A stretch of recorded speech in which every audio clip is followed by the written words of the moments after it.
que je n'ai pas rencontré mon ami Christian Hervé. Vous savez, je suis addict. Et là, je dis, c'est pas possible avec cette histoire. Jusqu'au moment où je reçois un email en disant, il y a un colloque, je t'ai programmé, tu vas parler de la pédagogie en criminologie. Je me dis, le bonheur est double. Bon, d'abord, je pourrais voir le professeur Christian Hervé. Et deuxièmement, je dis, mais quelle excellente idée. Vous allez me dire, c'est redondant. Lorsqu'on parle des idées du professeur Hervé, elles sont toujours excellentes. Voilà. Bon. Et il m'a écrit, tu vas parler de la pédagogie en criminologie. Et là, j'ai pu me rendre compte que je faisais dans mes cours de philosophie pénale, dont la criminologie, c'est une branche la plus essentielle, de la pédagogie, mais je n'avais jamais défini les termes, je ne suis pas remonté aux sources et je n'avais pas fait la comparaison entre la pédagogie, qui est un concept philosophique et juridique pour les anciens, ça vient de l'Antiquité hellénique, qui est paides, l'enfant, et agoyer, l'éducation, avec les rapports de la criminologie. Et aujourd'hui, c'est très à la mode. On parle de la pédagogie de ceci, de la pédagogie de cela. Il faut être pédagogue. Alors, à la télé, ça, le mot est très à la mode. Je vais faire un petit peu de pédagogie pour vous expliquer. Et c'était une occasion de bien réfléchir et de vous présenter mes idées, mes propres idées, sur l'idée de pédagogie que j'appliquerai dans le domaine de la criminologie. Mais c'est une question d'honnêteté intellectuelle, de remonter aux racines et de les situer dans le contexte historique.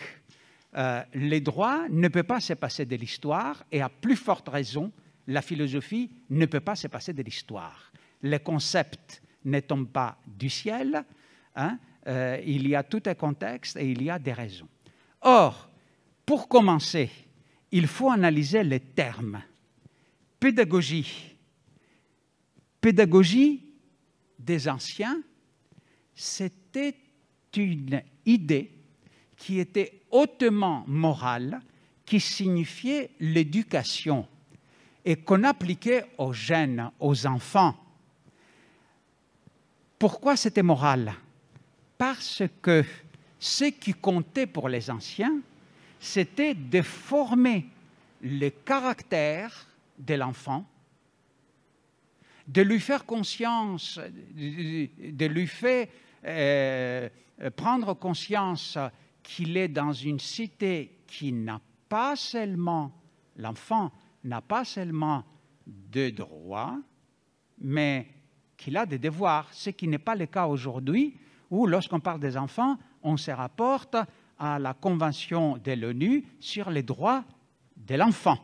Ce n'était pas le cas dans l'Antiquité. Alors, vous voyez, ce que le mot pédagogie montrait, c'est qu'il fallait donner une paideia, une éducation, pour avoir un poids sur les ETI, les habitudes et les inclinations. Or, dans l'idée de pédagogie, il y a une dimension hautement morale ou éthique, plus une dimension d'éducation. Mais on ne peut pas séparer l'éducation de la morale ou de l'éthique, si vous voulez. Quel est le mot pédagogie pour les modernes? Mais la pédagogie pour les modernes va dans d'autres perspectives. Ce n'est plus cet aspect moral ou éthique qui aspire à former l'âme, à former le caractère, à influer sur la nature de l'enfant. C'est plutôt un côté pratique. Toute explication, toute éducation qui est une instruction, n'est-ce pas, essaye de nous éclairer avec des termes simples, d'expliciter, de donner des paradigmes, de nous faire comprendre certaines choses, certaines notions qui sont très difficiles, à les vulgariser et à nous les faire comprendre. Or, le propre de la pédagogie aujourd'hui, c'est l'art de nous faire comprendre. C'est tout un art, n'est-ce pas? Mais il ne faut pas parler de la pédagogie au sens ancien. Il y a deux mondes différents. Prenons maintenant le terme criminologie, n'est-ce pas? Pour voir la pédagogie au sens moderne, et si on est féru de l'Antiquité, tel mon cas, d'avoir enrichi l'idée de pédagogie moderne de l'art des anciens et appliqué dans le domaine de la recherche en criminologie. La première des choses à retenir, c'est que la criminologie n'est pas une science, est une discipline. Et ce n'est pas une science parce qu'elle ne conjugue pas, elle ne se conjugue pas avec des axiomes. La criminologie fait des expériences et à partir des expériences énonce ou annonce des théories qui ne sont point axiomatiques. Alors que la pédagogie, c'est une recherche de propositions et l'explication de ces propositions, la criminologie, en étant une discipline expérimentale, entre guillemets, au sens très large, ne se situe pas, le professeur Hervé a beaucoup insisté là-dessus, et j'étais très flatté lorsqu'il m'a dit « Oui, j'ai lu ton article sur les normes et les dépassements des normes ». La criminologie ne se rapporte pas aux normes. Les normes sont étudiées par les juristes, par les magistrats, parce qu'ils sont obligés de les appliquer sans les contester à partir du moment où les normes sont des lois qui sont légitimes dans un état de droit et des droits de l'homme. On peut ne pas être d'accord, mais on doit y obéir parce que c'est la volonté de l'État. Et ce qui est très dangereux, je ne vais pas me rapporter à la réalité, vous pouvez faire les rapprochements, c'est de contester l'autorité légitime. À partir du moment où on conteste l'autorité légitime, il n'y a plus d'intégrité de l'État. La criminologie et le criminologue, c'est celui qui fait des recherches en criminologie, est au-dessus des normes juridiques. Et sa mission est, en tant que chercheur, d'éclairer et de nous faire comprendre les concepts et les axiomes que les juristes emploient dans les recherches ou dans leur métier, tel le cas des magistrats. La criminologie, alors, est une discipline et il faut voir quel est le champ de recherche de la criminologie et comment elle donne des explications. La criminologie commence à partir du moment où on étudie l'idiosyncrasie de l'homme délinquant. J'emploie ce terme qui nous vient des Grecs, idiosyncrasie, c'est-à-dire les spécificités propres qui composent sa personnalité.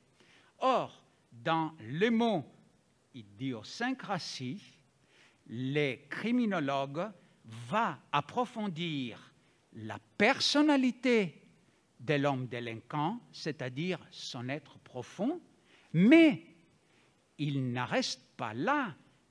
La criminologie est du réalisme. Il va étudier aussi le psychisme, c'est-à-dire les réactions que cette personnalité a eu. Et de cette façon, le criminologue qui vient avant, il peut venir après le jugement, est là pour aider les magistrats dans la recherche, dans l'application de ces fonctions, qui est de voir la norme appropriée. Et la norme appropriée, c'est la norme pénale avec la peine qu'on impose à l'homme délinquant.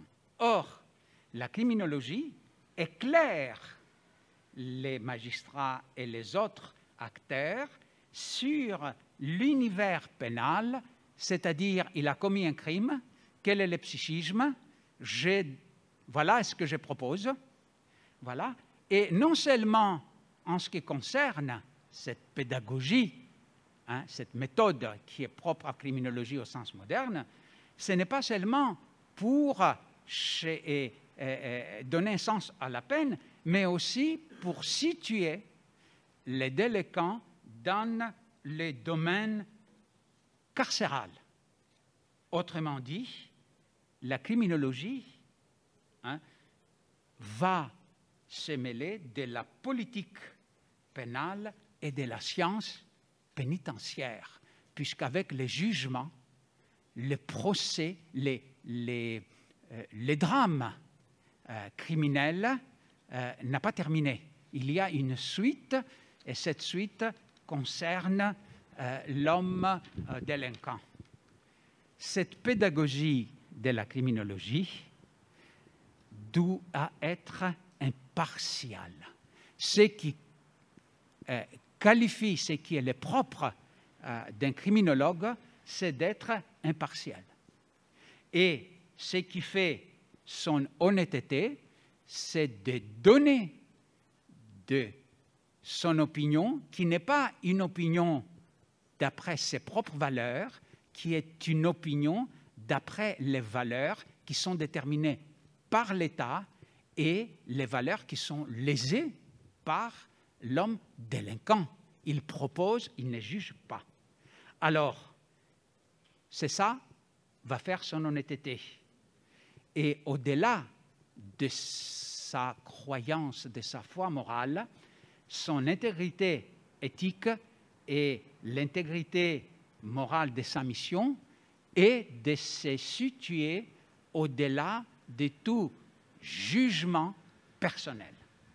Or, la mission pédagogique du criminologue, du chercheur en criminologie, est de présenter, d'analyser, d'expliquer, d'éclairer et de comprendre les criminels, sa personnalité et son état psychique. Quelle est en particulier cette méthode d'approche? Voilà, les 20 dernières années, il y a deux sortes de criminologie qui nous révèlent les méthodes d'approche de la réalité criminogène. D'abord, c'est la réalité de l'acte. Il examine, les criminologues, comment l'acte criminel est né et est situé dans la société. Il va chercher alors les motivations d'agir de l'homme délinquant et surtout les valeurs lésées, mais les valeurs lésées de l'État, les valeurs lésées de la société et non pas les valeurs que les criminologues croient, d'après sa propre foi, qu'elles sont légères. Alors, il faut alors comprendre l'acte, on interprète et on approfondit les faits. Et deuxièmement, il faut comprendre l'agir de l'auteur, à savoir l'état mental qui l'a fait réagir de la sorte. Or, en particulier, la pédagogie du criminologue est la combinaison de deux méthodes. C'est lui qui commet l'acte, n'a pas les deux méthodes parce qu'il se peut que celui qui commet l'acte n'a pas le psychisme du criminel.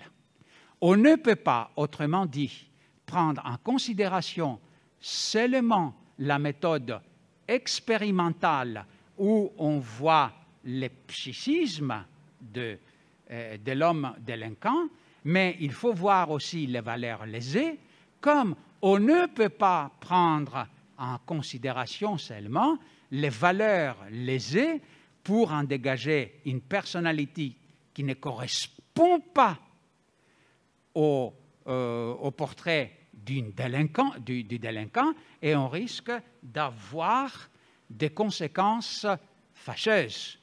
C'est un petit peu abstrait. Je me rapporterai à un exemple qui est classique, que vous ne le connaissez pas. C'est le cas de Marie Imbert. Elle a commis un meurtre, c'est-à-dire un assassinat prémédité. Le premier, elle a voulu abréger la vie de son fils tétraplégique, n'est-ce pas? Et elle l'a fait comme un acte de délivrance. La première réaction, il y a les juristes qui arrivent, qui ne demandent pas les criminologues ou qui ne deviennent pas pour quelque temps des criminologues, et on dit c'est un assassinat. C'est le meurtre prémédité. Alors, vous mettez, il y a les valeurs lésées qui est le principe de la vie. Et la philosophie pénale dit que celui qui porte atteinte à la vie veut la négation de cette vie. C'est un ennemi de cette vie. Et c'est grave d'être négateur de la vie. Alors, la punition est sévère. La criminologie de l'acte, l'acte c'est l'assassinat. Marie Imbert est un assassin, il faut le punir. Et vous avez vu qu'au début, on a voulu retenir l'assassinat. Heureusement qu'il y avait des magistrats et des médecins qui étaient très intelligents, et on s'est dit, ce n'est pas possible. Alors, on a trouvé toute une manière de raisonner autrement pour retenir l'empoisonnement. Et finalement, vous connaissez l'affaire, c'est lui on a sauvé son fils.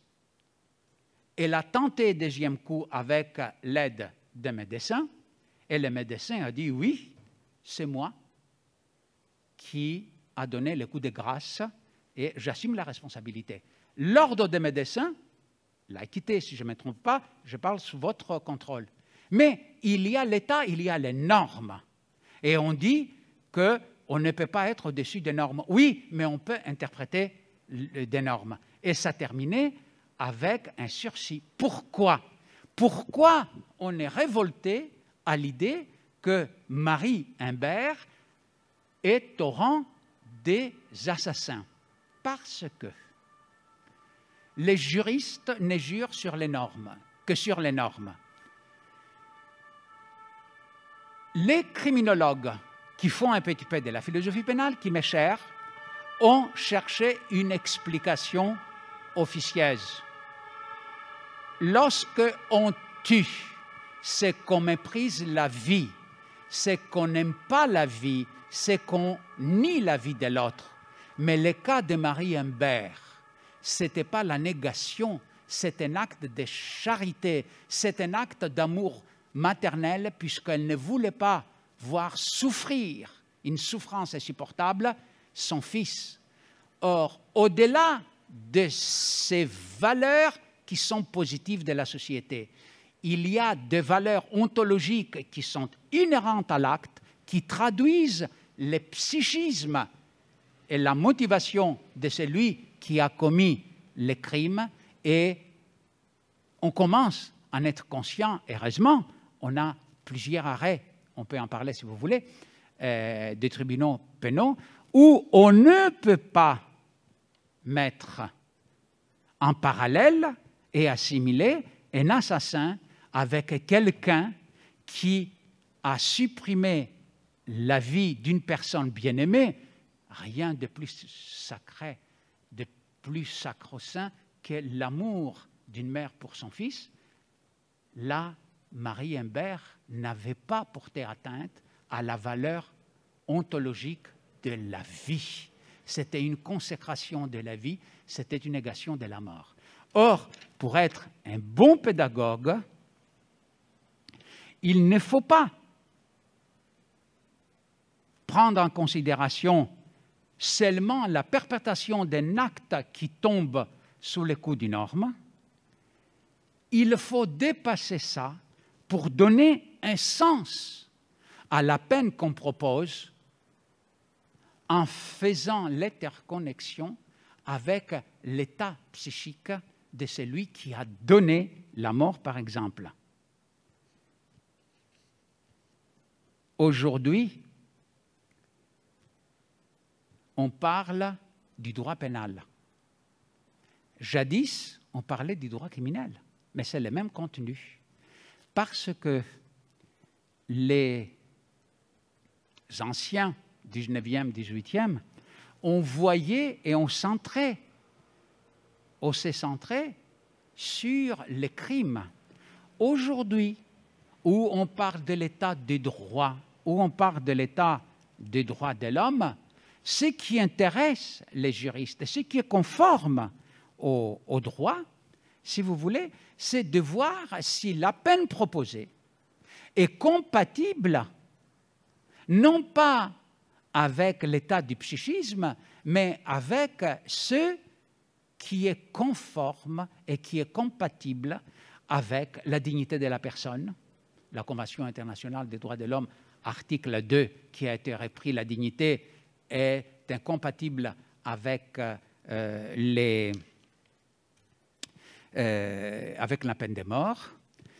Lorsqu'on parle de la pédagogie, puisque nous vivons dans un état où l'humanitarisme postmoderne, avec la charité, avec la clémence, avec la compréhension, est centré sur la compréhension et l'éducation, la pédagogie du criminel. Alors, là, il faut bien réfléchir pour voir, juste une allusion, je n'aime pas, quelle pédagogie on peut avoir avec les terroristes islamiques appliqués ou avec les deux garçons qui, moyennant l'argent, ont contribué à l'assassinat de ces professeurs. Je ferme la parenthèse, juste, je ne prends pas position, c'est à vous de voir. Moi, je propose, je ne juge pas. Or, la pédagogie doit exprimer des avis objectifs et non pas des sentiments personnels. On peut proposer un avis contrairement à ses propres sentiments. Et parce que nous sommes dans une faculté de médecine, je ne peux pas ne pas terminer en faisant le parallèle entre les criminologues, sa pédagogie, et la pédagogie du médecin. Pourquoi? Parce que lorsque le médecin soigne quelqu'un, il se met au-delà de ses croyances, de ses sentiments personnels, de ses rapports avec la personne qui est en danger et qu'il a le devoir, d'après les serments d'Hippocrate, de soigner. Il ne se pose pas de questions. Sa mission est de les sauver, d'adoucir ses douleurs et de le faire, s'il est dans un état, dans un coma, d'essayer de les réanimer. Or, le criminologue doit faire pareil. Il n'y a pas de lien personnel avec les criminels. Si le criminel a lésé ses propres valeurs, peu importe, il faut analyser l'état du l'état psychique, ce que j'appelle l'idiosyncrasie de l'homme délinquant, hein, il faut donner son avis, un avis motivé et objectif, et ne pas faire insérer ses propres passions, ses propres tendances, ses propres valeurs. Je vous remercie beaucoup.